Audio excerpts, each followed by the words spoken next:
Welcome to FPA Live.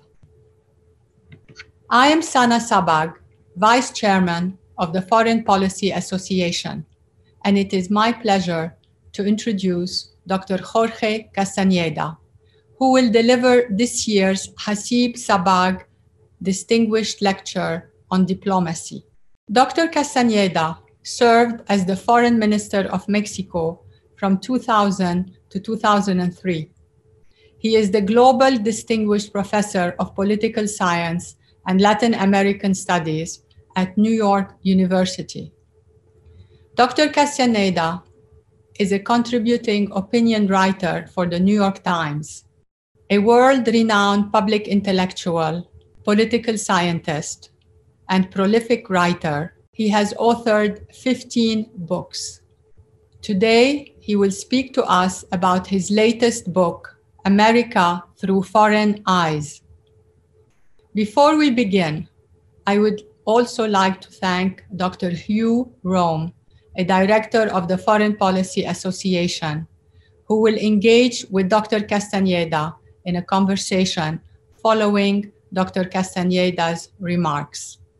It is my pleasure to welcome back to the Foreign Policy Association Forum, Dr. Castañeda.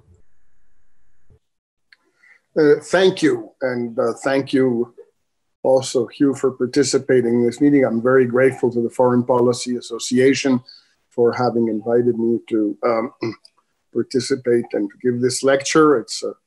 I recall fondly how I spoke with some of you a few years back in New York City, and it's a privilege to be able to do so again.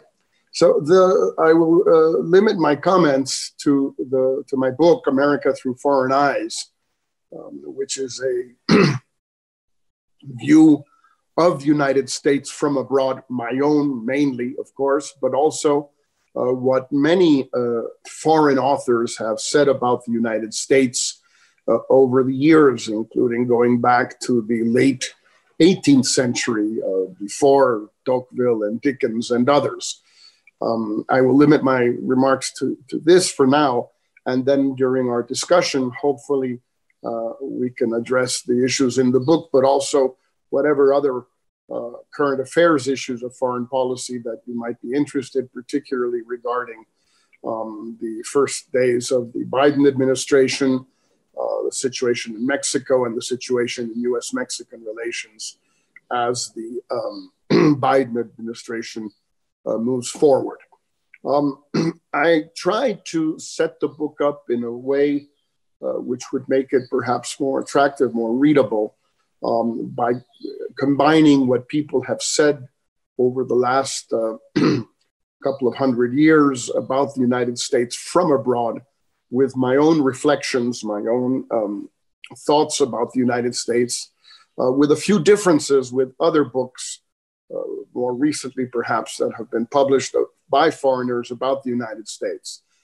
To begin with, most of the books, even starting with, as I said, Tocqueville and Dickens, about the United States by foreigners, were written by foreigners who decided to spend some time in the United States, a month, 2 months, 3 months, traveling, going back and forth, meeting people, asking questions, engaging in conversations, and then going home and writing, putting down in print their conclusions for their home audience.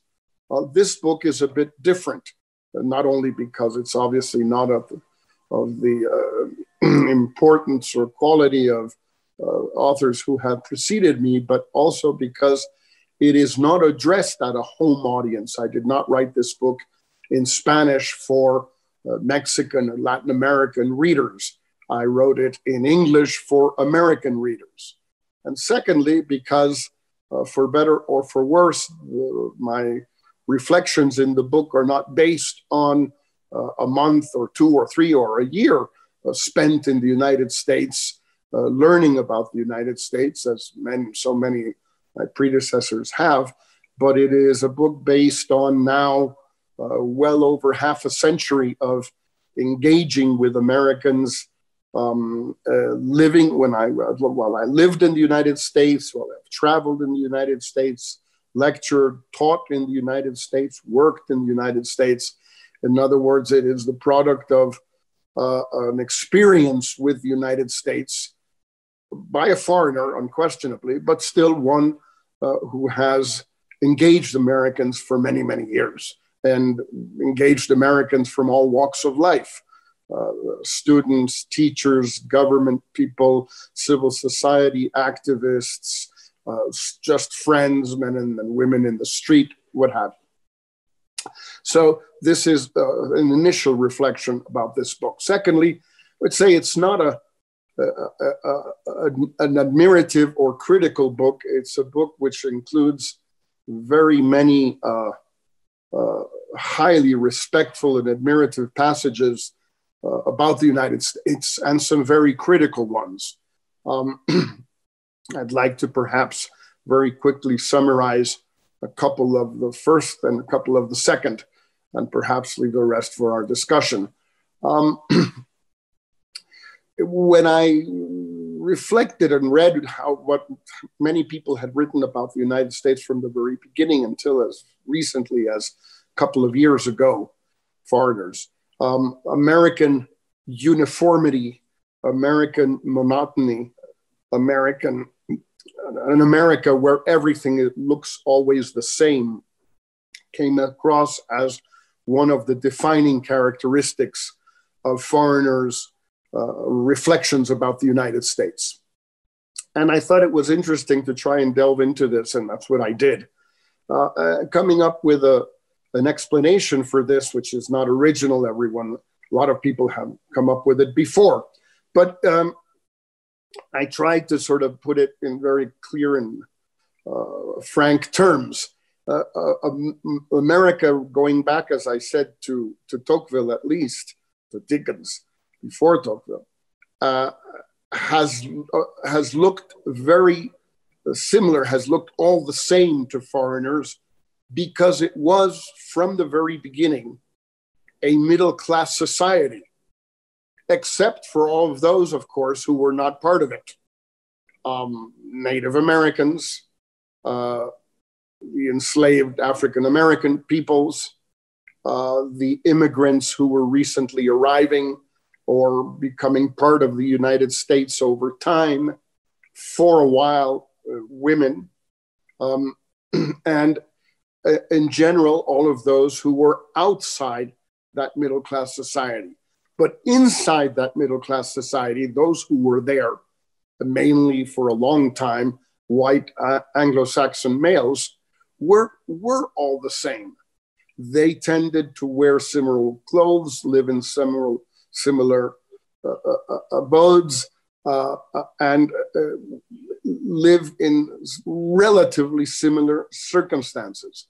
So when a European or a Japanese visitor or Chinese visitor or a Latin American visitor would come to the United States, what he or she would see would be that similarity and not see, of course, the diversity. He would see that middle-class society because it really did exist for those who were part of it, not for those who were not.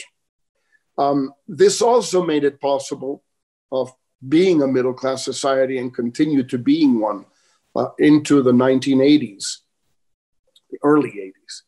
Made it possible for the United States, along with a host of other reasons, to avoid having to have a proper, as the British would say, a proper welfare state, as the Europeans built, as some others in other countries built from the early 20th century or late 19th century in the case of Germany onward. If you don't have, if everyone belongs to a middle-class society, except for those who don't, and you don't have to deal with those anyway because they are the excluded ones, and that society is a middle-class society, you don't need a welfare state to really take care of them because they basically can take care of themselves. And the beginning, perhaps, of the crisis of American society that so many American authors have detected much earlier and much more brilliantly than than I could ever do, begins to occur around 1980, when what used to be one of the most, if not the most, egalitarian society among the rich countries begins little by little by becoming the least egalitarian among the rich countries. I was just glancing through some things on the internet today in a recent ranking of OECD countries regarding inequality, ranking what percentage the top 10% of income gainers obtain of national income. The United States comes in the next to last place among all of the 35 or so OECD countries. Only Chile and Mexico are more unequal than the United States among all the rich countries. This began back in the 1980s. And so now, when 40 years have gone by, Americans are beginning to notice that they probably do need a proper welfare state, that they had been able to get away with not having one because they had been, since the early 19th century, a middle-class society, except for those who were excluded. And even those who were excluded were included gradually over the following 200 years in such a way that little by little, some of those excluded ones became part of that same middle-class society. So this is one of the, I would say, critical reflections, although it's also a very admirative one in the sense that the United States was this quintessentially middle-class society. This leads me, among other reflections, to a second very admiring view of the United States, which has to do with American culture, which is something that foreigners, and in particular the Europeans, and in particular the French, of course, have always been somewhat disdainful of or mocking of. And it has become a truism across the world that American culture can be reduced to Walt Disney, McDonald's, and Coca-Cola. Well, in addition to stating the obvious, which so many Americans know, but perhaps don't necessarily connect all the dots, I try to also point out that the reason the United States became the first country to have a mass culture is because it was this middle-class society. If you compare literacy rates, you compare readership, you compare the number of public libraries in the United States in the last 20 or 30 years of the 19th century to those of most of Western Europe, the American numbers are far superior. And it's obviously a tragic situation, but it's one that has to be acknowledged. Those American numbers are slanted a bit against higher numbers because they are an average, around 1890, let's say, of white America and recently liberated Black America. They're an average, but in fact, if you only took the white population, the disparity in numbers with Western Europe would be much greater because the literacy rates, et cetera, of the recently freed African-American enslaved population, mainly in the South at the time before the Great Migration, were abysmal. But that's just one element that explains this great American mass culture. The other one, which again, Americans are all familiar with, but they don't necessarily connect the dots, is how receptive American culture has been, or American society, or America has been to cultural influences and actors or creators from abroad from the very beginning, without going too far into the 19th century, but simply starting with perhaps the greatest American cultural import of all, the very, very beginning of the 20th century, a child actor almost from Britain, Charlie Chaplin. And it starts there and it has not ended, whether it's the movies or literature or architecture or song or dance or classical music or art, whatever. I like the cinematographic examples because they are very current. Yes, it started with Chaplin around 1906, but some of you may have noticed that most of the Best Picture, Best Director Oscars of the last few years have been won by Mexicans, by Guillermo del Toro, by Cuarón, and by González Iñárritu, and Manuel Lubezki for cinematography. But this is not current to Mexico. By the way, I think it's over now, but there was an extraordinary exhibition at the Whitney Museum in New York till very recently about the impact of Mexican muralism on American art and Great Depression art from 1925 to 1945, with some extraordinary Mexican pieces and some extraordinary pieces also by Jackson Pollock and Thomas Hart Benton, which again makes the same point. But whatever we look at, it doesn't matter. You will find the same incredible reception that American society and American culture gave to foreign artists, and then sometimes re-exporting them. Many ways, one of the best examples is Pei, who of course came from China, did his greatest work in the United States, but when French president, or king, as he liked to call himself, François Mitterrand, decided he had to build something in the middle of the Louvre courtyard that would sort of break the monotony of the perspective. He held a sort of contest, not really, because it's not a contest when one guy decides. Obviously, he wasn't going to let anybody else decide. And he chose Pei to build the famous glass pyramid in the middle of the Louvre courtyard. So this is an architect coming from China who does his work in the United States and then re-exports it to France, of all places.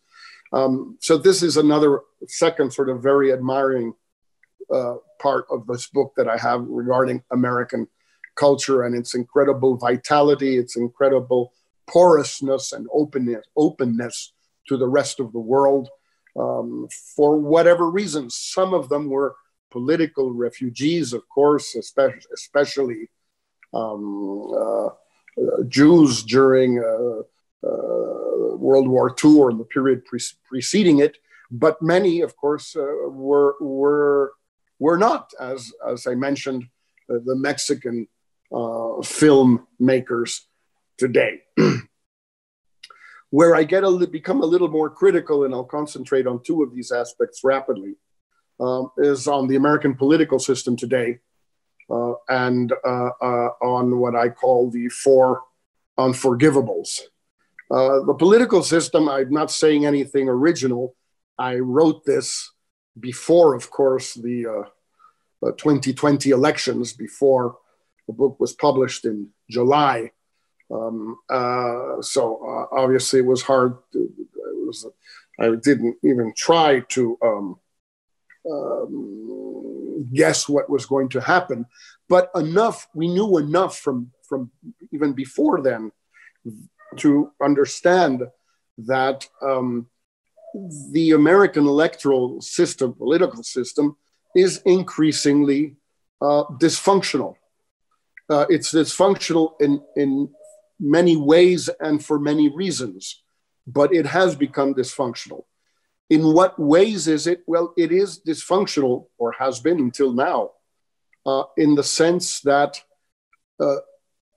after the late 60s, the great reforms that many Americans want, if you prefer, perhaps you can still include Reagan's reforms on the opposite side of the ideological spectrum, but not long after 82 or 83, have been impossible to implement. As you know, I'm sure President Biden will be sending next week to the Congress an immigration reform bill, a very ambitious one and very positive one, at least from my perspective.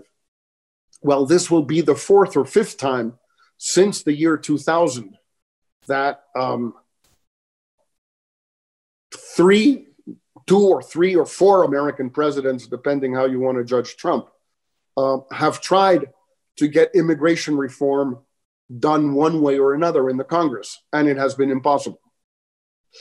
This similar situation exists regarding gun control, but also involves taxes and involves a number of other issues, including climate change and the environment in general, etc. The United States political system, electoral system, is simply not allowing the changes that American society wants.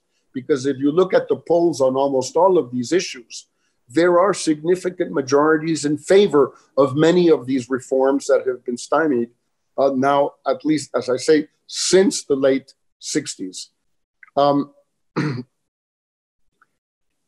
Why is this so? Well, for a lot of reasons, but the one that I have found among American authors to be the most resonant is the one that has to do with the system that rests upon the Electoral College and rests upon a way of representation which is absolutely biased in favor of smaller, rural, conservative, insular states and micro societies.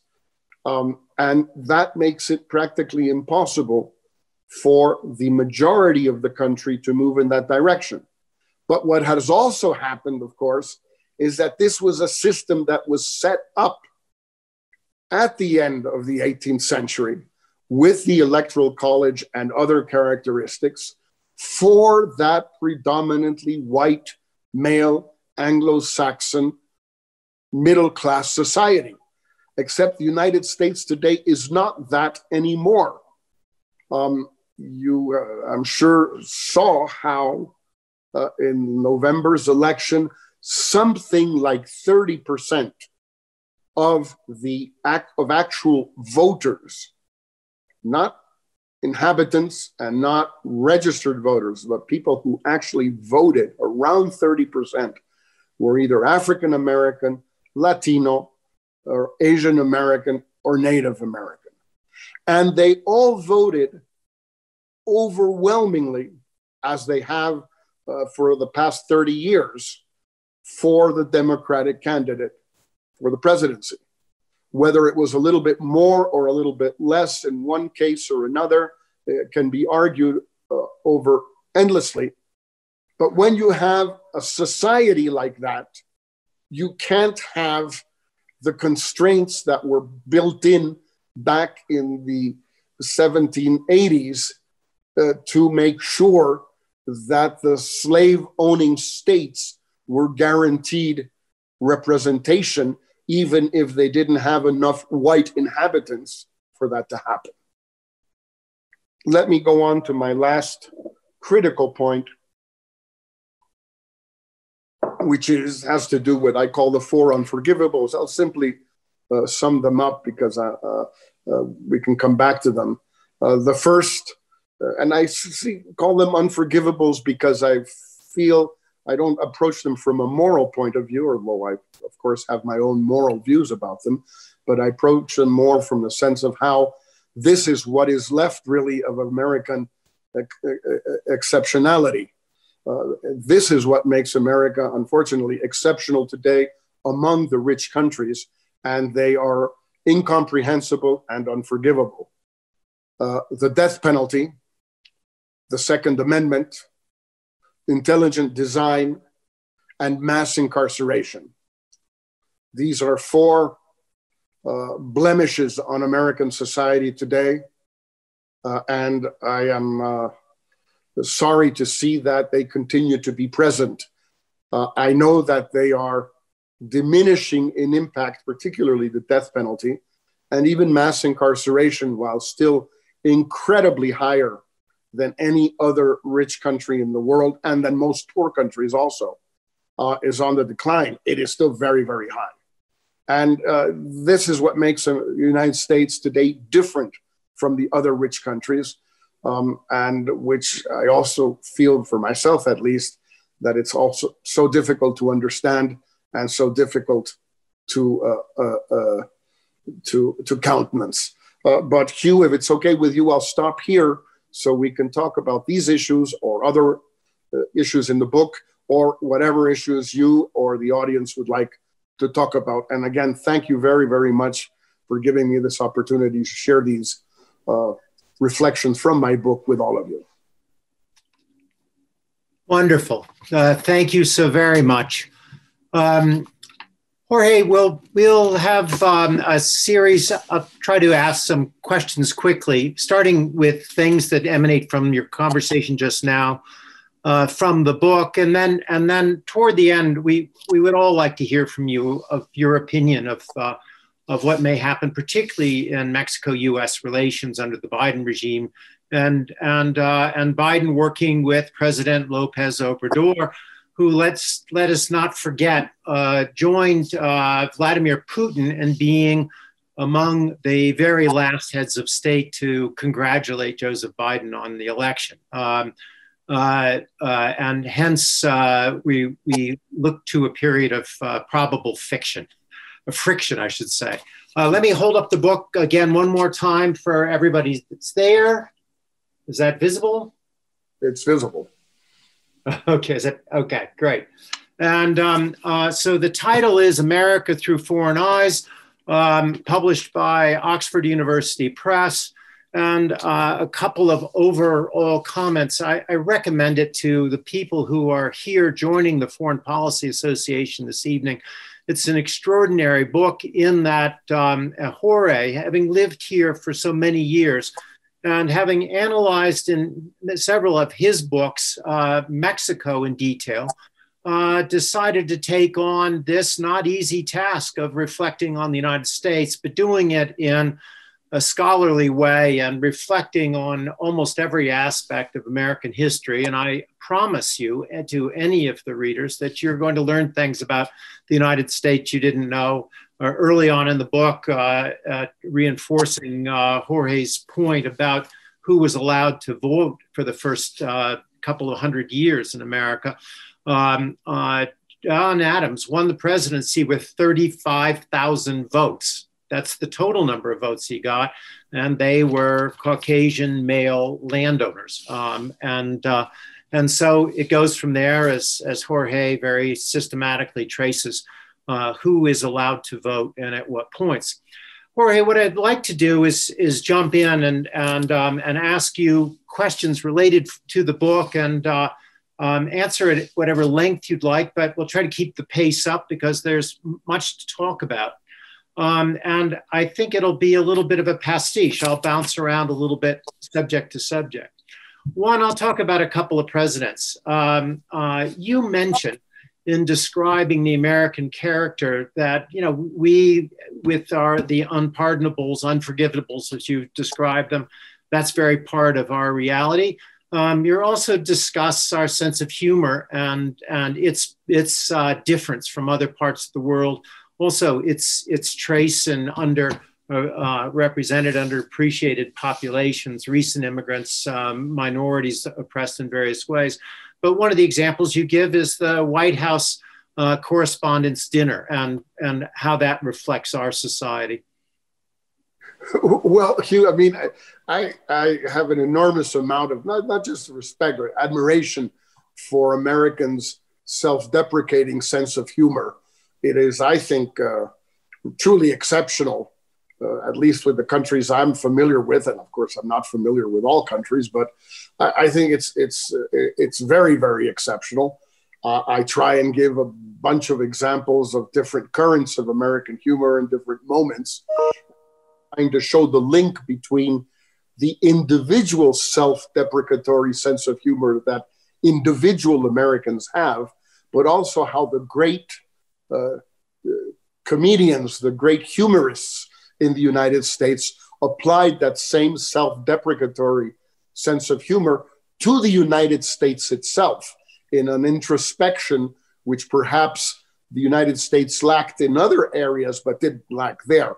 So, and I give the example of the White House Correspondents' Dinner, as you say, because just imagine, Hugh, whether it's De Gaulle or Xi Jinping or any Latin American president as sophisticated as they may have been, let alone Putin, sitting there and having a bunch of people roast them, make fun of them, etc., and laugh at them essentially over a couple of hours every year.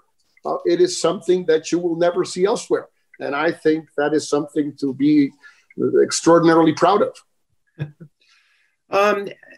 Going back to other administrations, you had high hopes when you were the Secretary of Foreign Affairs under the Vicente Fox administration, that the Bush administration, particularly because George W. Bush had been governor of Texas, had some Spanish language ability, had a good deal of experience in thinking about and dealing with immigration, with the border, and the issues that you talk about at such length.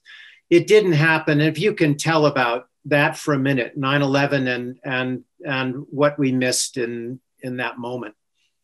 Well, what we undertook when President Fox was elected, and when we undertook the first contacts with the Bush administration from the very, very beginning, even before the election was settled in the U.S., we thought that there was a serious possibility of having an immigration agreement between Mexico and the United States. Some Americans, some of those who are listening might say, well, why in the world should the United States negotiate its immigration policy with anybody else? This is a domestic issue. Yeah, which is absolutely true, except when it isn't true. For example, the so-called Bracero Agreement between Mexico and the United States, which went from 1942 to 1964, or the so-called Gentleman's Agreement the United States had with Japan at the early 20th century, or most interestingly, the several immigration agreements that the United States has negotiated since 1965, perhaps a bit before, with Cuba, with Fidel Castro. So anyway, we were very hopeful about that. I think we were making a lot of progress. President Bush was very, very receptive, very positive. Colin Powell was absolutely in favor of this, being a son of immigrants. But 9/11 came along. Would we have reached an agreement if there had been no 9/11? I have no idea. I do know how difficult it's been, as I mentioned before, for Bush and Obama, and even in his own way, Trump, to get an immigration reform done in the US. And we'll see whether President Biden now, with a very ambitious and bold proposal, is more successful. Going back to another Republican president, Richard Nixon, you point out that you feel that when Nixon, and you can talk about his motives for a second, ended the draft in '73, that it ended what you refer to as the greatest force in desegregation and equalization in American society. Well, I'm certainly not the only one to think so, but certainly from a foreigner's point of view, it was striking how this happened, because I was in college in the States at the time. And although I was a foreigner, I've never been an American citizen, but I would have had to sign up. I wouldn't necessarily have been recruited, but I would have had to sign up if the draft had continued. And I remember very well, obviously on campus, how people were adamantly opposed to this, and how it was becoming, Vietnam War was becoming poor kids' war because students in colleges were being able to get deferrals much more than before. But in any case, when Nixon ends the draft, he did something that I don't think he thought about it or cared about it. He was doing it for purely political reasons. It was a very skillful move. But he put an end to that institution, which was, as you say, a desegregating and equalizing institution, but also the link between the military establishment and American society. When American kids are not fighting the wars, when everybody's kids are not at war, there is much less protest or much less discontent with American wars wherever they may take place. And that has led to many unfortunate circumstances, in my opinion, ever since then. Among them, of course, the war in Iraq, 2 wars in Iraq, and the war in Afghanistan. You point out, you quote Henry Louis Gates a couple of times. One of them significantly was in the issue of racism in America, that Obama, this election that meant so much around the world. But Gates' quote is Barack Obama's election became a trigger for racism. Would you talk about that for a minute? It's, Gates' point, and I quote him extensively because I think he is someone who one can quote about this without in any way being pointed out as someone who lacked sympathy for Obama or for what Obama meant. But racism is still such an important fact in American life that he thinks and laments, regrets, as well as I do, obviously knowing very little about it, that Obama's election brought about Trump's election. Nobody intended it to be that way. I mean, the last thing I'm sure President Obama ever thought of when he was elected or wanted in any way was for his 2 elections to lead to what came afterward. But it did. And while it's very difficult to prove this conclusively with numbers or polls or whatever, it just seems tragic to see how one of the main explanations for Trump is Obama, not because of what Obama did, but because of who Obama was. He was the first African-American president of the United States. And a whole lot of Americans didn't like that. Let me move into, and we'll come back to this a couple of times, the subject of immigration. A point you make about America is that, as an example of what immigration means to America, is that global foods that came from elsewhere, foods, and you note pizza, hamburgers, and sandwiches, became American. But would you talk about that as because you talk about it, it's one of the strengths of America is how the world comes to America in both technology and culture, and then America brings it back to the world in a different form, and why it's accepted.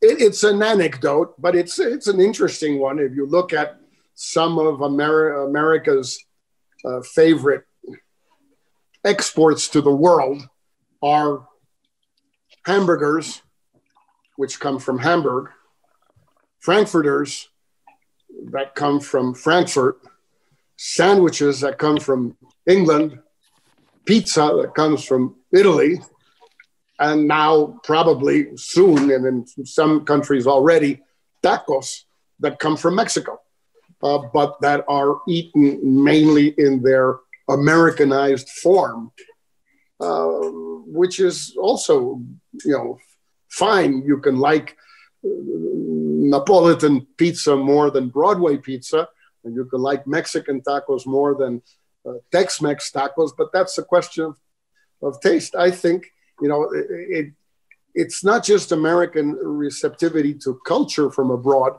Obviously, the vehicle for that arrival of that culture has been immigration on a mass scale.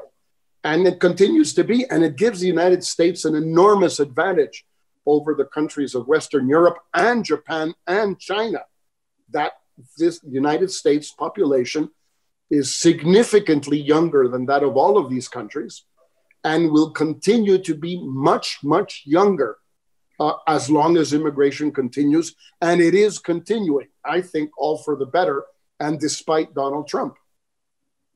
So let me move from there, Jorge, to the subject of soft power and soft power of the United States, how that's moved in the last, let's say, 10 years, and the rising perception of Chinese soft power in contrast.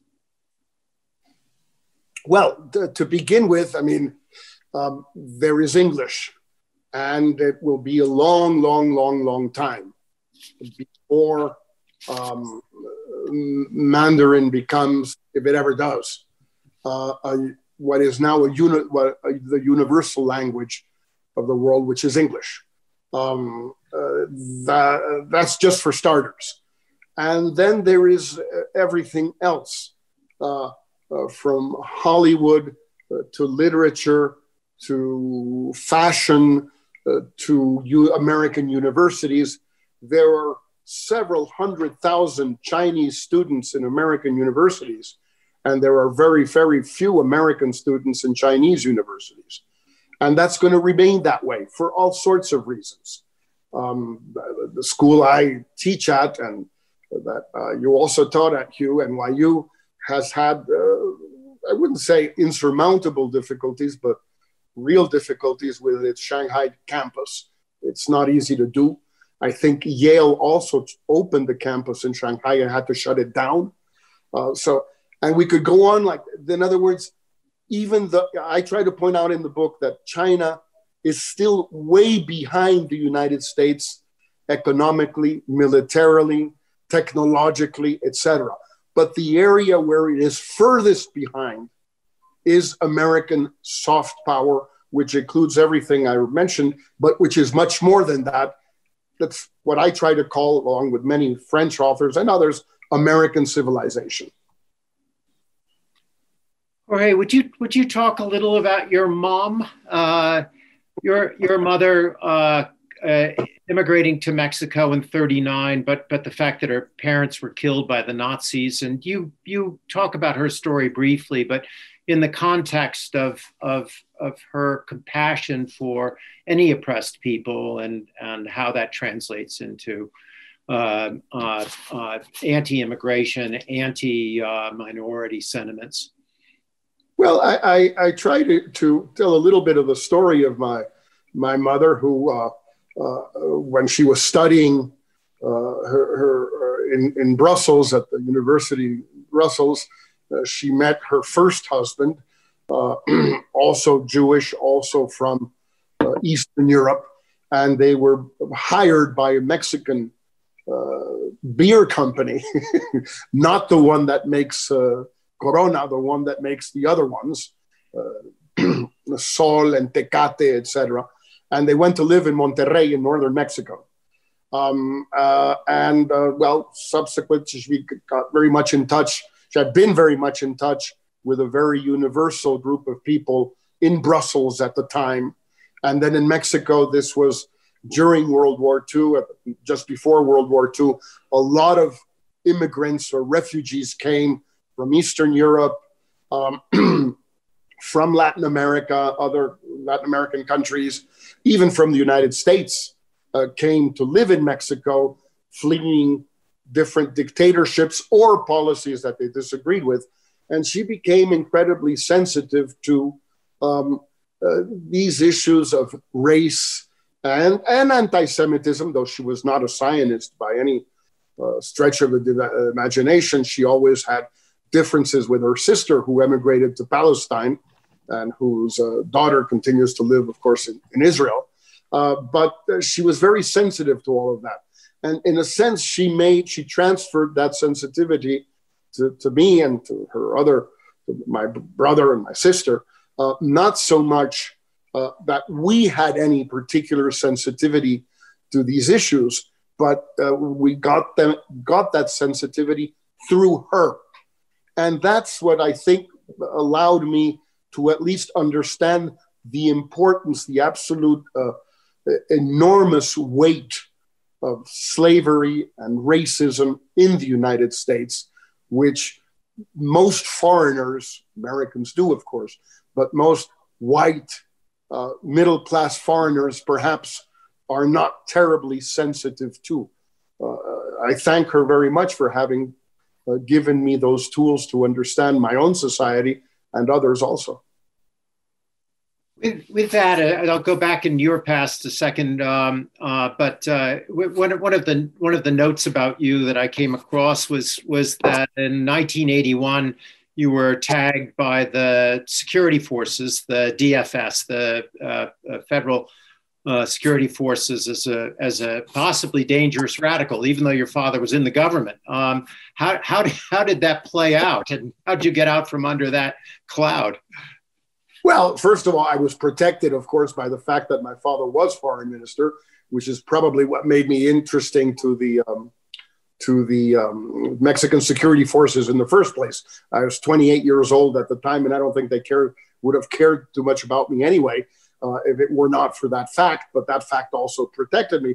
What really was going on is that while my father was foreign minister and actually dealt at the time briefly with Secretary of State Shultz, who just passed away and who I remember with great admiration. Mexico was playing a very important role in Central America at the time. This was the time of the Sandinista revolution in Nicaragua, of the civil war in El Salvador, beginning of a civil war in Guatemala. And Mexico's government at the time, and for a few years after my father left office, was very supportive of these movements in Central America, for reasons which are still present, by the way, and which are partly the root causes of the migration issues that we're looking at today and that President Biden is going to have to address very soon. And I was playing a role with helping my father, advising my father, and being some kind of a conduct between my father as foreign minister and the Cubans and the Sandinistas and the Salvadorans and the Guatemalans. And the Mexican security forces weren't especially happy about that, especially that some of them saw me as being used by the Cubans. In these relationships, it's always both sides. Each side think it's using the other, and one side is right and the other is wrong, but both sides have their views of it. Can we talk about George Shultz for a minute? I wanted to say that probably his last public address was to the Foreign Policy Association a little more than a month ago. And we were celebrating his history, of course, and his 100th birthday. Can you just talk about that time and what you saw in his tenure in the U.S. government? Well, I remember, as I said, the brief period that he coincided with my father. My father dealt mainly with Secretary Haig, who was appointed by Reagan at the very outset and then left office in mid-1982 when Shultz was appointed Secretary of State. And so my father dealt with him for a few months, not long. My father's successor dealt with him very extensively on the Central American issues, particularly. And, Shultz was obviously Reagan's Secretary of State. He was a hardliner, draw a line in the sand in Nicaragua and El Salvador, etc. But he did it with grace, with moderation, and with vision that his predecessor was also a fine gentleman, Al Haig, but that his predecessor did not have.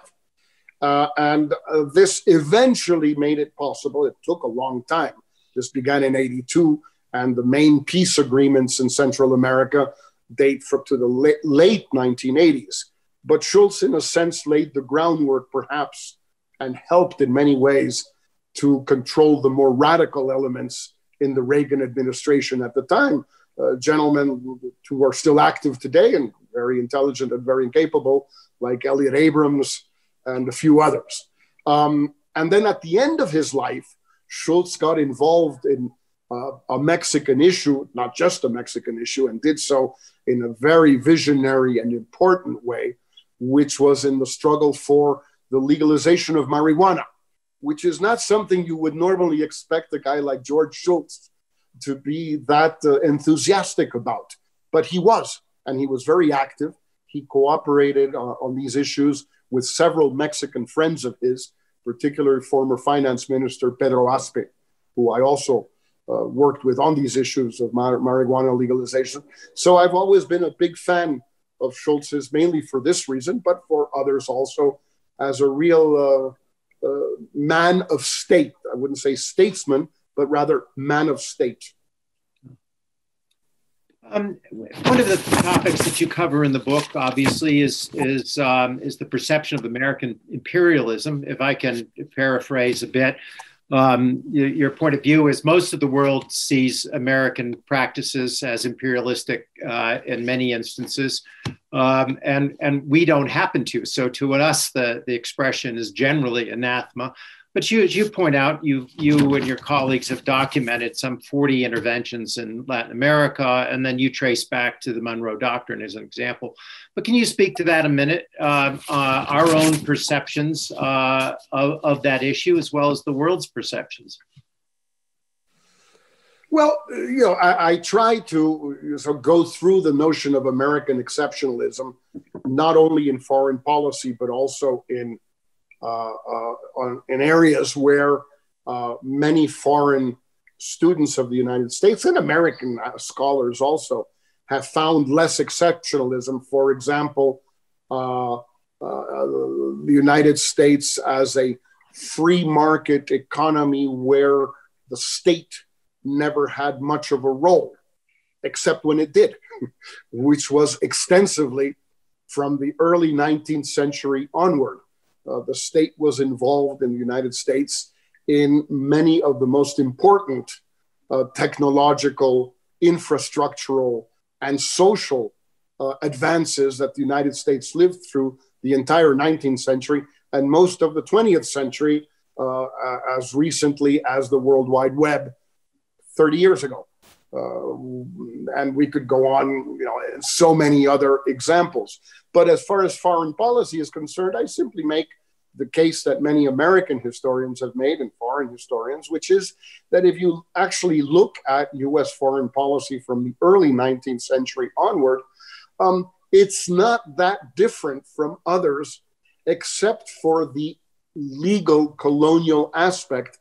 And even as far as the colonial aspect is concerned, the United States got itself its own colonies. Obviously, they were not they didn't have the size or the wealth of the British and French colonies in Africa and Asia, but they were fairly decent colonies as far as colonies go, and 2/3 of Mexican territory is not bad as far as annexation goes. It's a substantial chunk of land. And so on and so forth.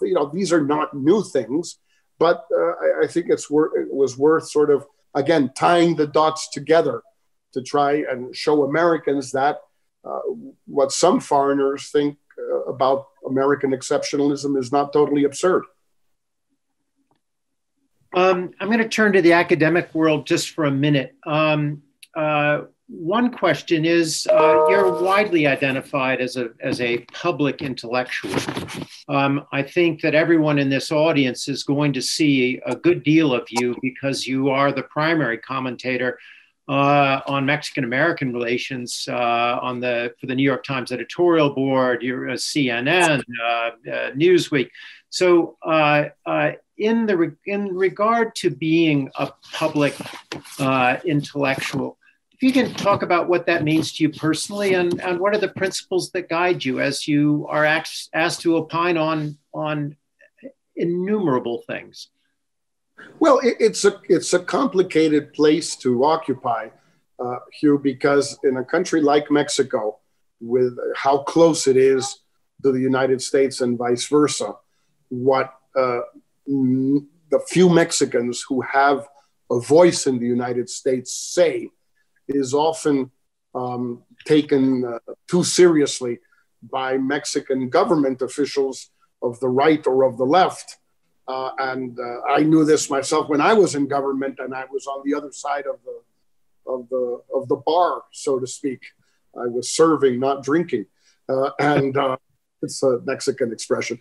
And it's you see people like myself and many others as all of a sudden saying things on U.S. television, in American newspaper columns, on American universities and academia that governments don't like, Mexican governments don't like. And we're in a similar situation today in Mexico with López Obrador as president, that there are, I would say, some 10 or 20 Mexicans who have some kind of voice in the United States about what is happening in Mexico.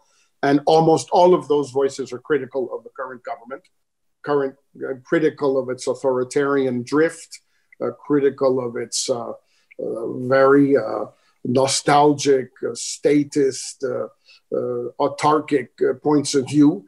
And that makes the government not happy with one. And so it always comes up, and now with social media, even more so, people saying, how can you go on American television and say all these terrible things about your country? Well, wait a second. I'm not saying them about my country.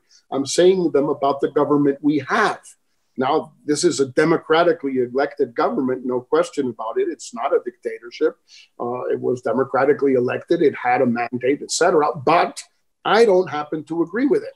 So should I have this voice in the United States, and should I use it to criticize and even denounce issues that I don't agree with by this government? I think I should, but I can see how a lot of people in Mexico get nervous about this. So in that regard, as I look at the chat and at the Q&A, you won't be surprised to know there's huge interest in your perspective, recommending to the Biden administration how it might work with President López Obrador, AMLO, as he's so widely known. Let me start with perhaps a quick one. What do you coming from the chat? What do you think the Biden administration should do vis-a-vis Cuba? Well, I think, and I hope it will, basically go back to Obama's normalization, return as much as possible to the status quo ante.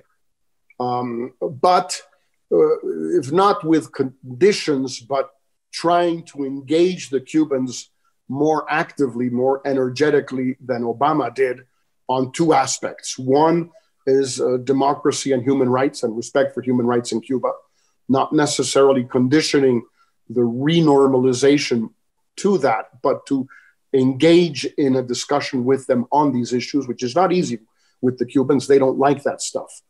And secondly, to also engage with the Cubans on their having a constructive participation in addressing the Venezuelan catastrophe. Everyone in Latin America and in Europe has been trying for several years now to find a way out of this terrible humanitarian crisis. The only people who haven't helped in any way are the Cubans, who are probably the guys who have the most influence in Venezuela in the first place. So I would hope that the Biden people would try and engage the Cubans to, be constructive in their participation in addressing the Venezuelan humanitarian crisis, but at least certainly going back to Obama normalization. Very clear. Another comment from the chat room, Kyle Marston, buy the book. I did it. It changed my life. He was a student of mine. There we go. Sawar Kashmiri. Sawar Kashmiri asks a question I think we all want to ask. Would you recommend two particular items to President Biden to improve U.S.-Mexico relations and two to help Mexico financially? What would they be? Well, two issues to improve relations, certainly. Help Mexico financially right now is not that necessary. In fact, Mexico, unfortunately, has not been spending money with stimulus packages like the ones that Trump and Biden have both worked on. Mexico has not done that, unfortunately, and so we're in a very deep recession, but we have very sound finances, which I think is the wrong combination, the wrong mix, but that's what we have. But what to do? First, immigration. There is no issue as important for US-Mexican relations, in my view, as immigration. And it became especially dramatic under Trump. And Biden has said and has begun to do all the right things regarding immigration. How far he can go, given the situation in the Senate, we will see. I don't know how the Senate will react to his immigration bill. It's going to be very tough. Obama couldn't do it. Bush tried twice and he couldn't do it. The last American president to get real immigration reform was Ronald Reagan back in the mid-'80s. So we'll see, but that's the most important issue. Legalize as many unauthorized Mexicans as there are in the United States. There are 5, 6, or 7 million, it doesn't matter, plus all of the other undocumented people there are in the United States who are not Mexicans. Find some way to address the future flow, because the future flow is there. If tomorrow every so-called illegal, I don't like the term, but everyone uses it, is legalized in the United States, tomorrow morning, the day after tomorrow, something like 1,000 Mexicans will enter the United States without papers all over again. So what you have to do is not build a wall to keep them out. You have to find a way for them to enter the United States legally if there are jobs for them. And if there are not jobs for them, they won't go. Will they take jobs away from Americans? Most scholars think they don't, because Americans don't like to do the jobs that Mexicans do at the wages Mexicans do them at. So do Mexicans depress American wages, low-skill wages? Maybe they do, but at the same time, it's marginal, and most Americans, for other types of reasons, don't want to do those jobs. I'm not saying at any wage. I give the example in my book, Hugh, sorry for rambling a tiny bit, but about when I asked my students at NYU, would you like to wash dishes in New York City restaurants over the summer with no air conditioning at $7.50 an hour? They all say no. They say, how about $15? No. 20. There I begin to get some doubts. $20 an hour, sure. Okay, but if you're paying you're paying the guy who washes dishes $20 an hour, how much do you have to pay the chef? And what's dinner going to cost? Right. And you make the point that Mexican labor is running the slaughterhouses, chicken, beef, etc. And these jobs that Americans haven't been taking. We'll leave that there. You also cite the statistic that remittances back to Mexico are 37 billion a year. A significant strain on the people that are here working, trying to help the people they've left behind. Let me turn to COVID for a second, because the COVID rates in the United States, the highest deaths in the world, but third is Mexico. The number from the Mexican Departments of Health, there's 150,000 deaths. The estimate is it's at least double that in reality. Can you talk about why under President Trump and under President Lopez Obrador, we had a similar outcome? Well, both of them were disastrous for the American people and for Mexican people. The difference, of course, is that now the United States is carrying out an extraordinary vaccination process. It took a while. It even took Biden a little while. But just to give you an example, yesterday in Mexico, 200 people were vaccinated. About 2 million were vaccinated in the United States. That's the gap. We mishandled the pandemic because President Lopez Obrador, like President Trump, didn't believe in it. Other presidents abroad, Boris Johnson, prime minister, didn't really believe in it at the beginning. And there were certainly a few others. President Bolsonaro of Brazil, to this day, doesn't really believe in it. And the disastrous American and Mexican handling of the pandemic has led to this outrageous situation of how many people died who did not have to die. But our problem today is that we're continuing to mismanage the vaccination effort, unlike what is happening in the US, although not unsimilarly to what is happening in some other rich countries like France and even Germany that are having very serious problems with the vaccination effort. We're not doing a good job on it. We're barely beginning to receive some vaccines, we'll have some from Pfizer arriving again. Mexico wants to use the Russian vaccine, the Sputnik V. I don't know. I mean, I'm not a doctor or anything. I'd like to have the Sputnik V approved either by the FDA or the European Medical Authority or some regulator from a rich country before we use it. It hasn't been, or even by the WHO, it hasn't been. I have no idea whether it works or not, but I'd like to have a rich country regulator approve it before we use it. There's been just to your points about the current government. The estimates are that the GNP of Mexico shrank a full 9% in 2020. And you often look at economic data where the projection is by the government that it'll improve substantially in the coming year. But what's your interpretation?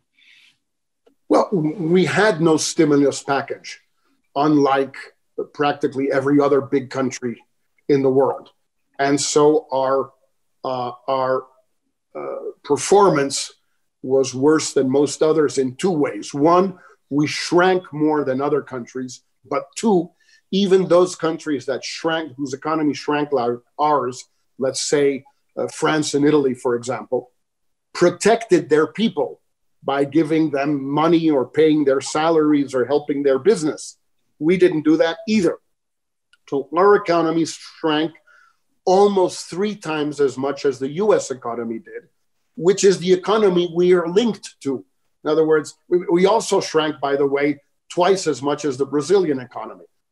Somebody may say, well, compare Mexico with its peers, not with the US. Okay, we didn't manage that either.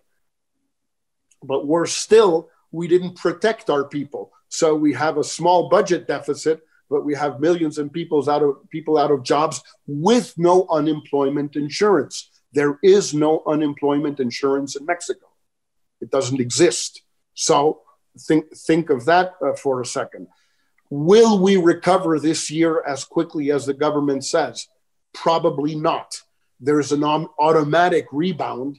When you shrink 9%, you're bound to rebound 3 to 4% almost automatically. Will we reach the 5% the president has said? I doubt it. And most people now in Mexico are also doubting it because we're having a very rough first quarter again, with a new lockdown, with new problems, with new challenges, and with the vaccination process being much slower than everybody expected.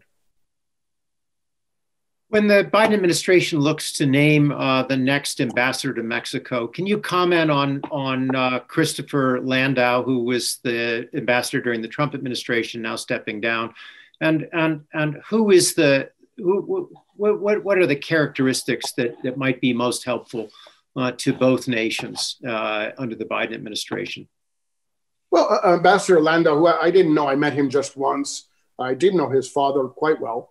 I think he was well liked in Mexico, not necessarily for the right reasons. He was well liked because he was always on social media.